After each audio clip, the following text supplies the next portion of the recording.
What's up, everybody? It's a nice calm Sunday today, and like I promised, we're going to be talking about our books today.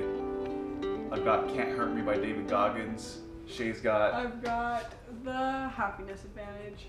Are you feeling happy? I am. This book honestly is really good. Big fan. But this book is amazing. David Goggins is a retired Navy SEAL, and for those that know, like Navy SEALs and Navy SEAL training and everything that they have to do, it's crazy. And David Goggins had to go through 3 hell weeks before he graduated and became a Navy SEAL. He was overweight, and he was working as an exterminator for local restaurants at midnight and like just throughout the night. And he'd just drive home, eat donuts, just chill. He was very complacent with his life. And then one night he was getting ready to go take a shower and the TV was on, and it was a Navy SEAL commercial. And he's like, wow, like, that's awesome. Like I think I could really use that in my life. So he put his mind to it, and he did it. And he did these crazy workouts at home and all this crazy stuff that he did in order to get there. Blows my mind because Navy SEALs are like one of the hardest. Oh, the toughest of the tough. Yeah. And for him to fail getting into the Army twice, and then say, well, the only option is now to become a Navy SEAL. Like, it's not like he went down. Like, he went up. You know what I mean? That, I think, is... I haven't read the book yet. That's my favorite thing about David Goggins. Is because most of the times when people fail, they think, like, oh, I'll make it easier for me so I can succeed. And he was like, okay, let's make it harder. And then he succeeded. Which is crazy to me. During his Navy SEAL training, this is something that I really liked. And something that I actually applied yesterday, Saturday, which was... when he was going through his training, there's this thing, again, it's called Hell Week, and it's when for 5 days, I think, from Sunday until Friday, all of the guys that are training are given like super limited amount of sleep, like almost none for 5 days. And they go out on the beach with their inflatable boats, those heavy inflatable boats, and they just do exercises in the sand. They chill in the water for long periods of time. They do like these crazy workouts. And David Goggins had to go through that 3 times. And one thing that he said after his 3rd time, he had like really grown mentally because the training was just so hard. And he explains how cold it was, how cold the ocean water was, and how he was just freezing, and he writes in the book how he liked that it was cold and how his body craved the pain, and how he's like, I wish that the water was colder. I wish that I was in more pain. I wish that that the workouts were harder. And he had that mentality where it was like, nothing could stop me. Like, no matter, like, nothing that the instructors will do or say to me or my crew is gonna take me down. Like, I will do it, and then some.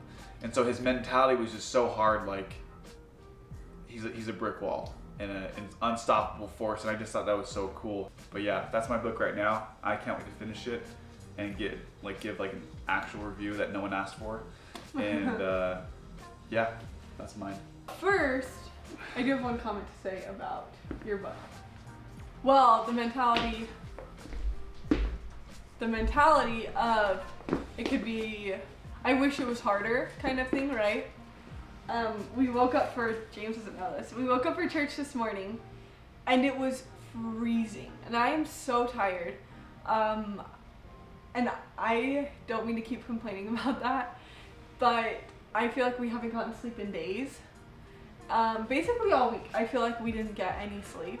We stay up until like 1 o'clock, 2 o'clock every night, and I don't know why, but it's just... We would stay up till 3 o'clock every night. Well, because the thing is, we work all day, we do all this stuff, we have all these things to do with 75 Hard, and then at the end of the night, it's like, okay, our day's done, but we haven't done anything fun, so let's do something fun now. So it's kind of our fault because we do stay up, but normally it's only an additional 45 minutes.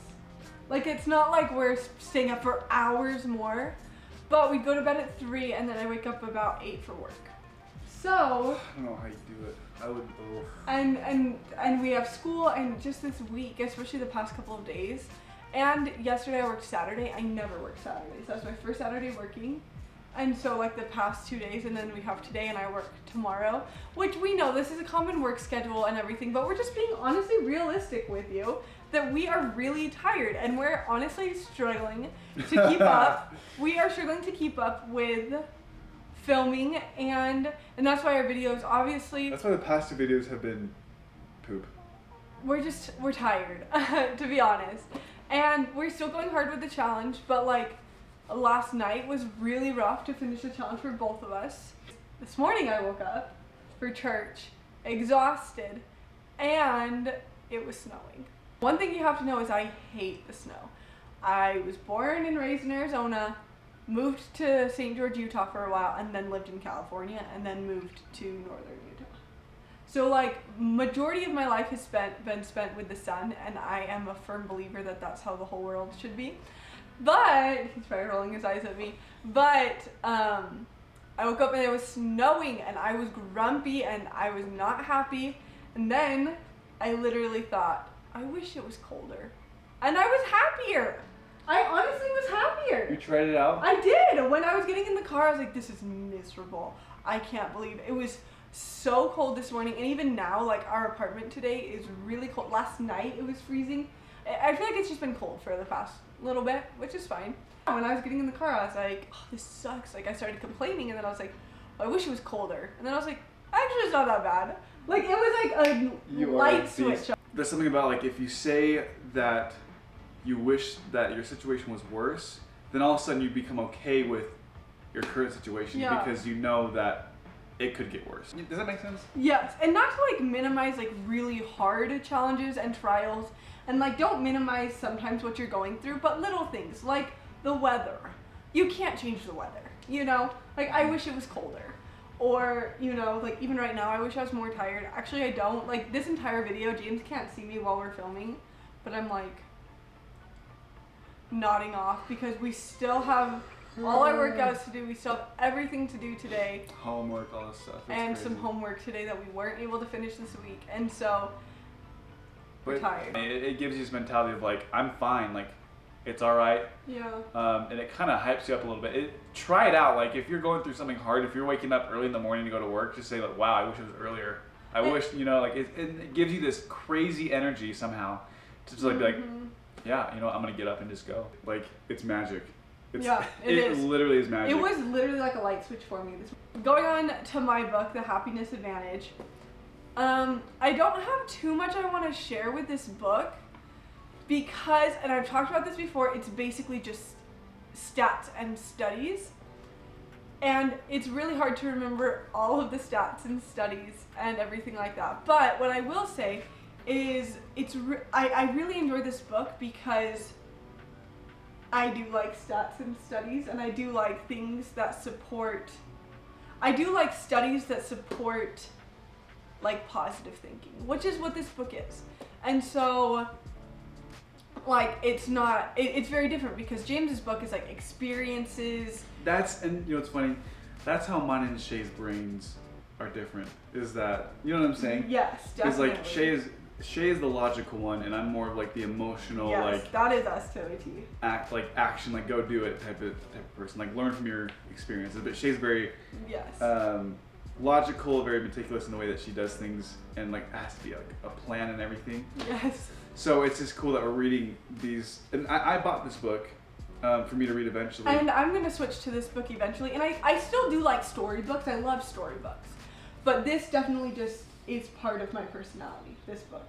Well, no, logic is vital. Like it's a yin yang. You gotta have logic, and you gotta have the emotion. And that's how we work. That's how we work. I'm all logic and he's all emotion. Anyways.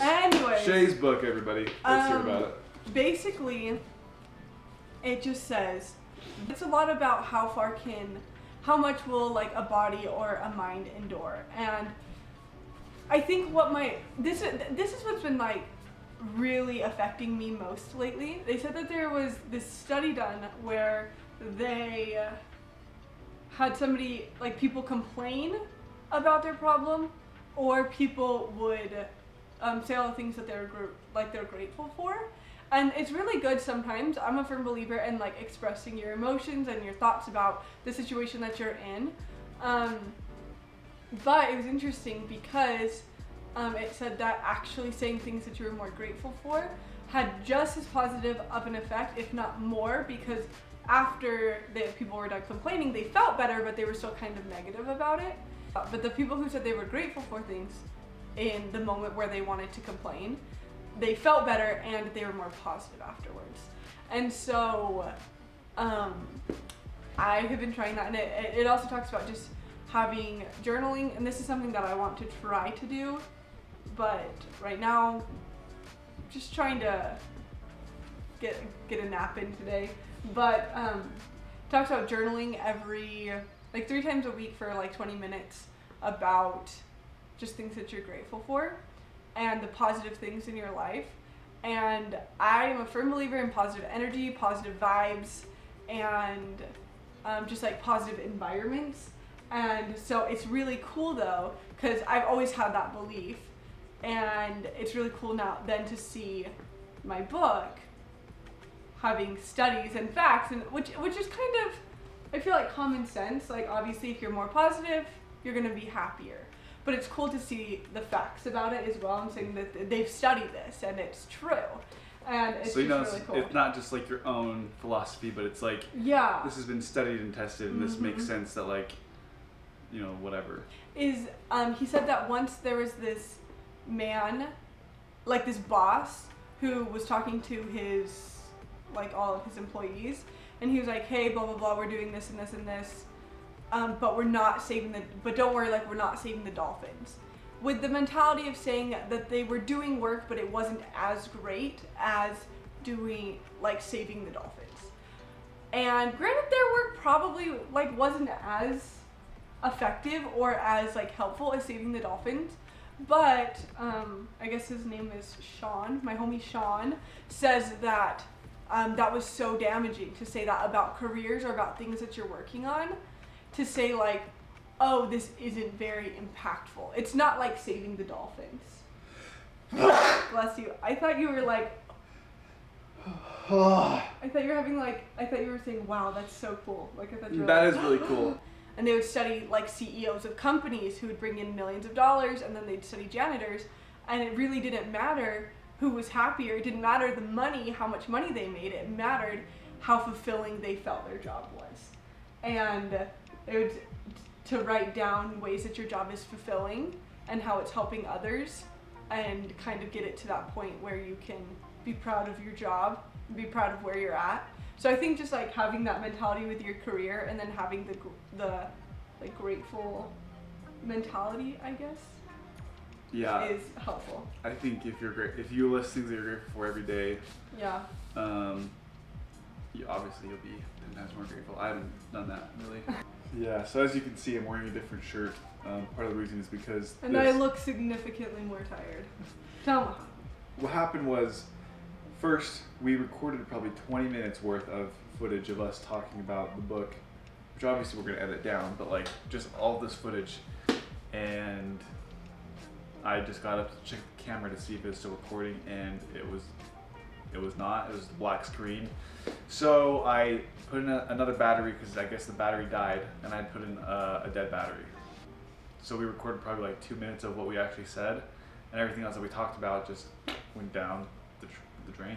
Yeah. It was a really good conversation though. Shane and I had a really good conversation together, so really sad you couldn't see that, but it was fun. Yeah, we had fun together. We did have fun. Thanks for being a part of our book club and listening to our book reviews that you guys didn't ask for. It was a lot of fun. I really wish that the part where Shane and I were talking that the battery like went out on. I wish it died more. You know what? I wish I didn't even have a camera. But seriously, thanks. And send us book recommendations, your favorite self-help books, or ones you want us to read first. Leave it in the comments, DM us, whatever you want. Let us know what you want us to read. Thanks so much for watching again. Hope you guys have a great Sunday, and we'll see you tomorrow.